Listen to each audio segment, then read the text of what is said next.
Hello भाई लोग, welcome back to another video. लगभग 15 दिन हो चुका है मेरे चैनल पे कोई भी वीडियो नहीं आया है। आप सोच रहे होंगे कि क्यों नहीं आया है, क्योंकि मेरा जो पीसी था वो ब्लू स्क्रीन एरर आ चुका था और उसे ठीक करके अभी ही आया हूँ वापस।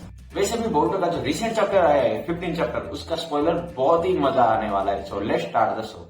बोरुटो पार्ट 1 के बाद ये जो टू ब्लू वोर्टेक्स का मांगा आया है, हर एक चैप्टर में लेवल अप दिख रहा है। कोई नया जुस्सु या फिर कुछ ना कुछ नया दिखने को मिलता है। कोई भी एक चैप्टर भी बोरिंग नहीं, ऐसा ही मतलब एक महीने में एक चैप्टर वर्थ इट है भाई। बहुत ही जल्द वार होने वाला है।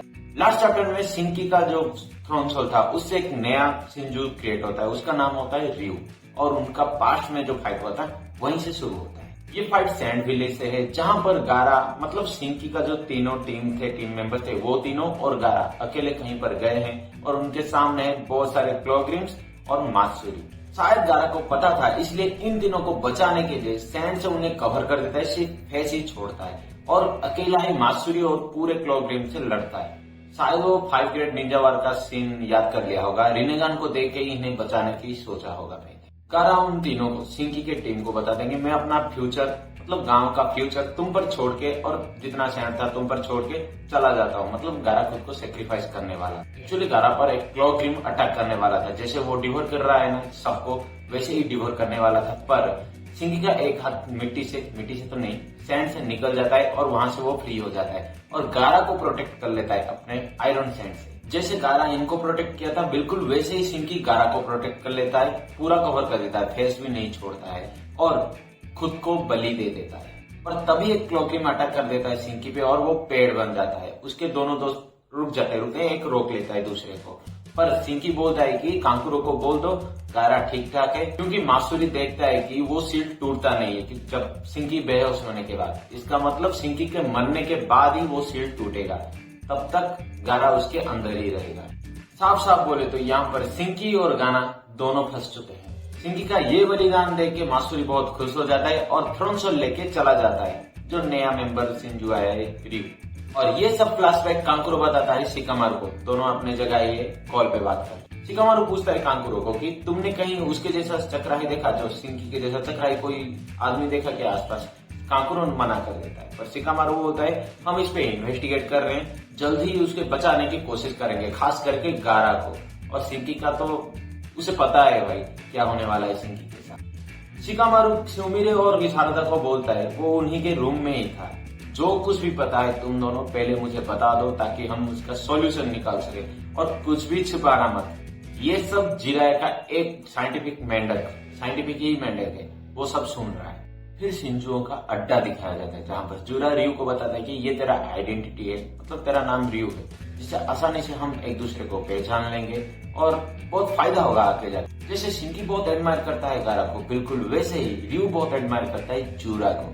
वो बोलता है कि जुरा सेंपाई तो ट्रांसलेशन में लिखा है, वो शायद मास्टर ही बुला रहा है या फिर सेंसे ही बुला रहा है। सबसे पहले वो आयरन सैंड निकालता है और एक जो बॉक्स था उसके ऊपर खड़ा थे, उसके अंदर कोड छुपा था, उसका एक ही आंख दिख रहा था, उसे वो वहां से खींच के निकालता है। भाई इस बंदे में तो बहुत ताकत है, जो हम पे नजर रख रहा था वो भी छिप के। एक नोटिस करने वाली बात यह है कि ये सब नहीं महसूस कर रहे थे, सिर्फ रियू महसूस किया। कोड कौन है किसी को भी पता नहीं, पर जुरा बोलता है कि हेलो एवरीवन, ये कोड है, इसे थोड़ा रेस्पेक्ट दिया करो। हाँ, इस पे हम थोड़ा उधार हैं। तो कोड से पूछता है तुम क्या कर रहे हो कोड? कोड बताता है कि ये तुम क्या कर रहे हो, मुझे क्यों पूछ रहे हो? क्योंकि तुम्हारा मकसद था ओशिकी को डिवर करना और चक्रा फ्रूट निकालना। जुरा बोलता है कि हाँ, वो हमारा मकसद है ओशिकी को डिवर करना, पर प्रायोरिटी कुछ और है, वो पहले खत्म करेंगे, उसके बाद लास्ट में ओशिकी को डिवर करेंगे। तुम बोरुटो पे गुस्सा हो ना, तुम चाहते हो तो उसे मार सकते हो, पर कावाकी को हम फूड बना के खा जाएंगे। कोड बताता है भाई तू होता है कौन मुझे बोलने वाला कि मैं किसे मारूं या नहीं, और मेरा प्लान जो है मैं वही करके रहूंगा, पर तुम्हारा सिर्फ एक ही प्लान है कि ओशिकी को डिवोर करना।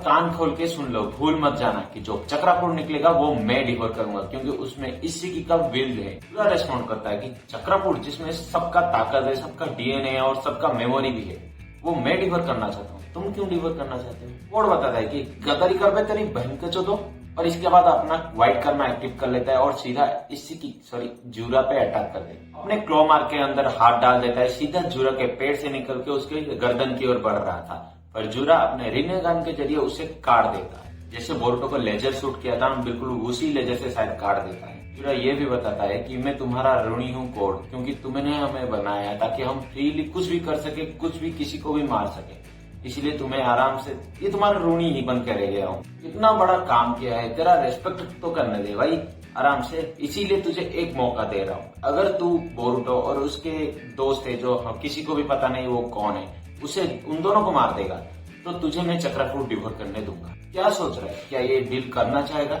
कोड बताता है कि तुम मुझे टूल की तरह इस्तेमाल करना चाहते हो, ठीक है कोई बात नहीं, मैं तुम उन दोनों को मार दूंगा और तुम अपना डील याद रखना। और जाते जाते एक इंटरेस्टिंग बात बताता है कि तुम जब तक पा रहे हो तब तक हंसते रहो भाई, पर लास्ट जो हंसने वाले हो ना सिर्फ मैं ही बनूंगा उसका कारण। इसका मतलब क्या, लास्ट उसके बाद कोड उसे मार देगा जुरा को। रियो बताता है कि क्या गंदा वराट है यार, इसे मार देना चाहता हूँ, नेक्स्ट टाइम जब देखूंगा उसे मार दूंगा जरूर।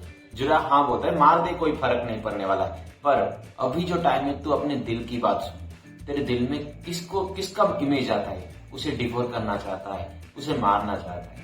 रियो दिल से सोचता है और उसकी दिल की घंटी फिफ्थ काजेकागे को इशारा कर रहा है, सवाकुनो गा रहा। नेक्स्ट पैनल बोरुटो और कावाकी को दिखाया जाता है, जहां पर बोरुटो स्टोन फेस पे बैठा है, नारुतो का स्टोन फेस। वो पूछता है तू अकेला आया है, पर कावाकी बोलता है नहीं, आइडा अपने घर बैठ के देख रहा होगा हमें। पर ये भी पूछता है कि तू करना क्या चाहता है, क्या क्या हुआ था वहां। बोरुटो बोलता है कुछ भी सही नहीं होने वाला है, जो कुछ भी हो गया है, जो सच्चाई है, कोई बिलीव करे या ना करे, बहुत कंफ्यूज क्रिएट कर रहा है जो अलग हुआ है, मैं उसे अवॉइड करना चाहता हूँ। वैसे भी कोना बिल्कुल वैसा ही प्रिटेंड कर रहा है, जैसे एक दुश्मन को देख के प्रिटेंड करते हैं, बिल्कुल वैसा ही बिहेव कर रहा है। बट मेरा कोई कुछ भी बिगाड़ नहीं पाएगा, क्योंकि मेरा मास्टर मुझे ट्रेनिंग किया है, और all thanks to my master.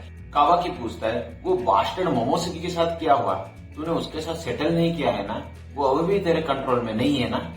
जब से विलेज से गया हूँ करीब 2 साल पहले, जब उसका मास्टर सास्के को अटैक हुआ, तभी वो कर्मा यूज किया था, और तभी उसे ऐसा लगा कि मोमोसुकी उसे टेक ओवर कर रहा है। तभी से आज तक वो कभी भी नहीं किया है, मतलब 3 साल में सिर्फ एक ही बार कर्मा यूज किया है, और उस दिन भी जैसे तैसे करके वो काबू कर लिया था, कंप्लीटली कंट्रोल नहीं किया था। और वो भी साइलेंट है, 3 साल से कुछ भी हरकत नहीं किया है, ऐसा लग रहा है कि कर्मा एक्टिवेशन ही उसे ट्रिगर कर रहा है। कावाकी बोलता है इसका मतलब तू उसे ज्यादा ताकत दे रहा है, मतलब ऐसा ही बम है, वो एक पिन निकाला बस वो फट जाएगा। बोरुटो बोलता है कावाकी तुझे पता चल गया होगा शायद, उन शिंजू को हमें हराना होगा, वो बहुत डेंजर है, खास करके वो जुरा, वो सबसे ज्यादा ताकतवर है, उसके साथ मैं नहीं लड़ पाऊंगा, तेरा साथ चाहिए। कावाकी बोलता है भाई हम मोमोसुकी पे बात कर रहे थे, शिंजू पे नहीं, ज्यादा टॉपिक मत चेंज कर, सीधा सीधा बोल मोमोसुकी के साथ क्या हुआ है। बोरुटो बोलता है देख हम सबसे पहले शिंजू जितने भी है उन सबको मारेंगे टेंटेल के साथ साथ, उसके बाद अगर मैं बेशक मतलब कंट्रोल आउट ऑफ कंट्रोल हो गया तो तू मुझे मार देना, पर उसके लिए तुझे स्ट्रॉन्गर बनना पड़ेगा, इस हालत में तू कुछ भी नहीं कर पाएगा मुझे। तू मेरे डैड का स्टूडेंट है ना, इसीलिए तू एक काम कर, उन्हें सील से बाहर निकाल और उनके अंदर ट्रेन कर, आराम से ट्रेन कर, बहुत ताकतवर बन, ताकि तू मुझे मार सके। बट ये भी सच है कि अभी तू ये काम करेगा तो बहुत डिले हो जाएगा, बहुत डिले।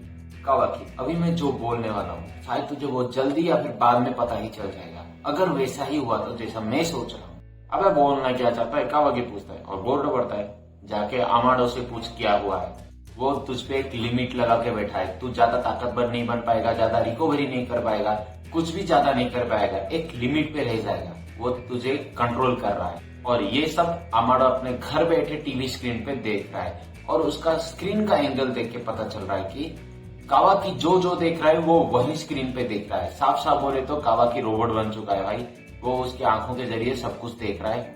आमाडो अभी सोच रहा है कि इस हरामी को कैसे पता चला, किसी को भी तो पता नहीं था। फिर वो सोचता है वो तोड़ के बारे में, जो कावाकी ने तोड़ दिया था, तोड़ा तो नहीं, ऑटोमेटिक शायद टूट गया था। वो आमाडो सोच रहा है कि वहां से काशिनकोजी बच गया, भाई बहुत सलाम है भाई, कैसे बच गया वो, पर उसे कैसे पता चला, वो क्या करना चाहता है, उसका मोटिव क्या है। बोरुटो बताता है कि आमाडो को तेरा कर्मा चाहिए, वो तेरे साथ खेल रहा है ना, तुझे वो मरने नहीं दे रहा। अगर तुझे लग रहा है कि मैं झूठ बोल रहा हूँ, जाके आमाडो से पूछ ले, और मैं जा रहा हूँ। कावाकी बोलता है मेरा थिंकिंग स्टाइल कभी भी नहीं चेंज हुआ है, जितना भी प्रॉब्लम है वो सब ओत्सुकी की वजह से, चाहे वो ह्यूमनॉइड शिंजू हो टेंटेल हो, इसीलिए सबसे पहले उन लोगों को मारना है तेरे साथ मिलकर, तुझे तो हाथ बटाना ही पड़ेगा। बोरुटो बोलता है हम दोनों मिलकर लड़ेंगे ठीक है, पर तू मुझे कमजोर मत समझ भाई, और चैप्टर यहीं खत्म।